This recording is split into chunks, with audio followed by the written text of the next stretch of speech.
Nous commençons par Marion Lenne en visio. Madame la députée de Haute-Savoie, c'est à vous.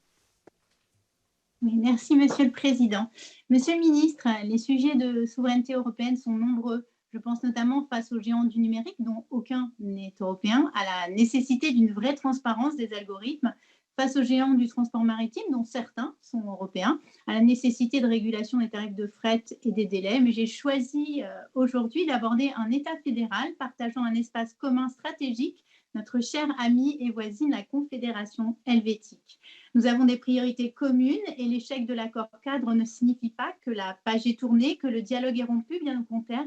La reprise de contact est vitale et les sujets sont aussi très nombreux, comme les frontaliers ou comme le télétravail, dont ma proposition de résolution européenne doit être examinée prochainement en commission des affaires européennes. J'en viens à ma préoccupation. En août dernier, des entreprises agricoles de Haute-Savoie bénéficiant du trafic rural de frontières recevaient un courrier de l'administration fédérale les informant de la modification des conditions d'importation en franchise de redevance. La Suisse détiendrait des droits sur certaines terres agricoles situées côté France, autrement appelées zones franches, suite à la convention du 31 janvier 1938 signée entre les deux pays. Ainsi, les entreprises françaises de travaux agricoles sous-traitantes des exploitants suisses sur des terres françaises n'auront plus le droit de travailler pour ces clients-là avec, par exemple, l'impossibilité de moissonner sur les terres françaises exploitées par les clients suisses.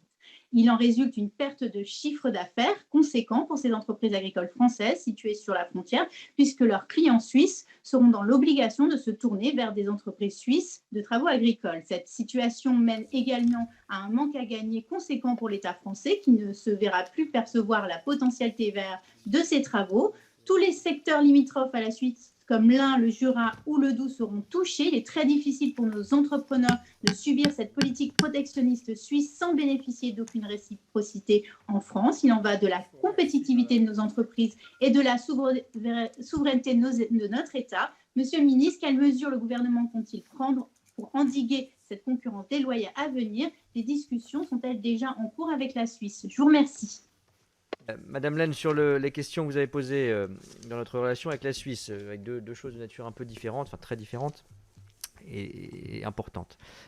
Sur les relations entre l'Union européenne et la Suisse, je le dis sans aucune animosité ou amertume après l'échec, à ce stade en tout cas, de la négociation de l'accord général entre l'Union européenne et la Suisse, c'est que maintenant c'est à la Suisse de nous dire ce qu'elle souhaite. Encore une fois, ce n'est pas de la mauvaise humeur, mais simplement parce qu'il y a eu plusieurs années de négociations, de bonne foi, je crois, de part et d'autre, pour des raisons politiques sans doute profondes, intérieures en Suisse. Au moment où cet accord négocié longuement aboutissait, les autorités de la Confédération suisse nous ont dit qu'elles n'étaient pas en mesure de porter cet accord devant le Conseil et le Parlement, dont acte.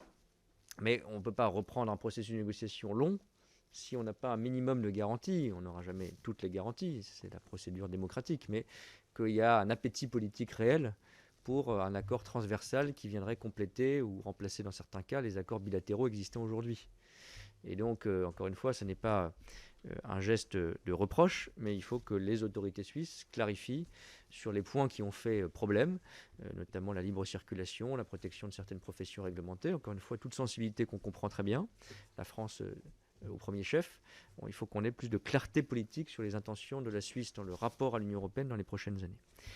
Sur la question plus spécifique des entreprises de travaux agricoles françaises qui seraient ou qui sont peut-être impactées par l'arrêt, la décision de justice de janvier 2021, nous sommes encore en train de regarder cela avec le ministère des Finances, avec mon collègue Olivier Dussopt en particulier.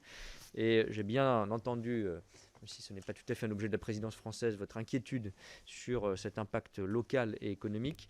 Et nous y veillerons et je propose qu'on reste en contact moi-même et avec Olivier Dussopt pour, une fois que le ministère des Finances en a tiré des conséquences un peu plus précises, regarder ce que nous pouvons faire si problème il y avait ou si le problème se confirme.